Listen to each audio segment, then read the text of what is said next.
মানুষ হোক আর কুকুর, পরিবার থেকে যখন একটা সদস্য কইমা যায়, এটার শূন্যতা সবাই টের পায়। এই যে লাভলিরই দেখেন, মানে গত কয়েকদিন যাবৎ লাভলি এক জায়গায় স্থির হইতে পারে না। মানে লাভলুর সাথে যখন এই ঘটনাটা ঘটছে তখন লাভলি সাথেই ছিল, মানে লাভলির সামনেই লাভলুর আক্রমণ করা হয়েছিল। তো লাভলি তখন তার বুঝতে পারে নাই যে এই আক্রমণে এই লাভলুর জীবনের শেষ। তো মনে করেন যে এরপর থেকে যে লাভলুরে হারাইছে, এই হারানোর পর থেকে এইদিকে ঘুরে ওই দিকে ঘুরে, মানে সব জায়গায় যে এই গিয়ে লাভলুরে খুঁজে, এলাকার এই মাথা থেকে ওই মাথা পর্যন্ত। তো ওরে তো আর পায় না। তার দিন শেষে রাত হইলেই কি করে, মানে ওর যে নিজের সুরে একটা আর্তনাদ, এই আর্তনাদটা এলাকার মানুষকে ঘুমাইতে দেয় না। প্রিয়জন হারানোর বেদনাটা কি লাভলি কুকুর হয়ে টের পাইতেছে। মানে কুকুর হয়েছে দিকে কি হয়েছে, ওর তো ইমোশন আছে। মানে আমি এই লাভলুর আর এই লাভলির মাঝখানে যে মিলটা দেখতাম ভাই, এটা বিশ্বাস করবেন, এটা বইলা বোঝানো যাবে না। আমি তো ভিডিওতে দেখছি, আপনারা দেখছেন, মানে ওদের যে বাস্তবে যে মিল, মানে যে জায়গায় যাবো দুইটা একসাথে, মানে সব জায়গায়। আর অন্য কুকুরের সাথে ওর চলাফেরা নেই, মানে ওরা দুইটাই কাপল, এই কাপলই ওদের চলাফেরা।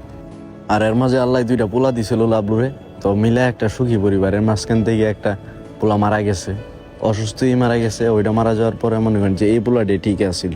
আর সব মিলে মনে করেন যে একটা সুখী পরিবারই আসছিল লাভলুর। কিন্তু এই পরিবার লয়ে বেশি দিন থাকতে পারে না। ওই পরিবার আছে ঠিকই, কিন্তু লাভলু আর নাই পরিবারে। তো লাভলি মনে করেন যে একটা টান আছিল ওর সঙ্গীর প্রতি, তো এই টান মনে করেন যে ভুলতে পারে না। এলাকায় এই জায়গা থেকে ওই জায়গাতে খুঁজে, আর মনে করেন যে আর তো না, তার খাবার দেওয়ার বন্ধ।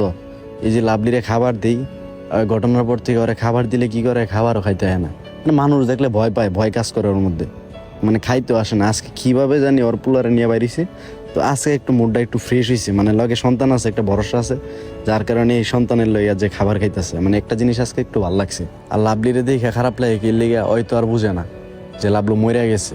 ওই মনে করে লাভলু আসে আশেপাশে, ওরে যে মাটি দিতে নিয়ে গেছিলাম, যেদিকে নিয়ে আইছিলাম ওই দিকে এসে খুঁজে, তো আমি মনে করছি এদিকে পাইবো। আর যেই জায়গাটাতে মাটি দিছি ওরে, যে সবসময় যে জায়গাটায় আইসা থাকতো আর যে জায়গাগুলো ভিডিওটা দিতাম, ওই জায়গাটাতে মূলত ওরে মাটি দিছি। আর ওই দিকে লাভলি খালি ঘুরে যায়, মনে করে ভাই পাইবো আরে কোনো দিন। তো এই একটা ভরসা নিয়ে এই লাভলি খুঁজে ওরে। আর এই অবুঝ প্রাণী এই বাচ্চাটার কথাই কন, এটার কি দোষ ছিল? এটারে কি লেগে বাবার আদর থেকে বঞ্চিত করলো, বাবার সাথে হাসি খুশি সময় কাটাইতো, এই সময়গুলো তো আর পাইবো না।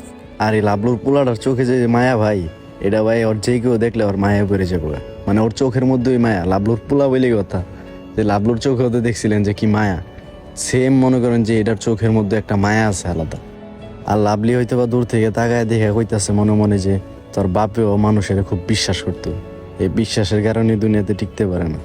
আর আপনারা ভাই অনেকেই কমেন্ট করেন যে লাভলুর পোলারে নিয়ে ভিডিও বানান, পোলারে নিয়ে ভিডিও বানান। আসলে ভাই এই লাভলুর পোলারে নিয়ে আমার ভিডিও বানাবার কোনো ইচ্ছা নাই, কারণ আমি চাই না যে লাভলুর মতো এরকম প্রতিহিংসার বলি হয়ে লাভলুর পোলা এইভাবে মারা যাক মানুষের হাতে। এটা আমি ভাই চাই না, যার কারণে আমি চাইতেছি না লাভলুর পোলারে নিয়ে কোনো ভিডিও বানাইতে।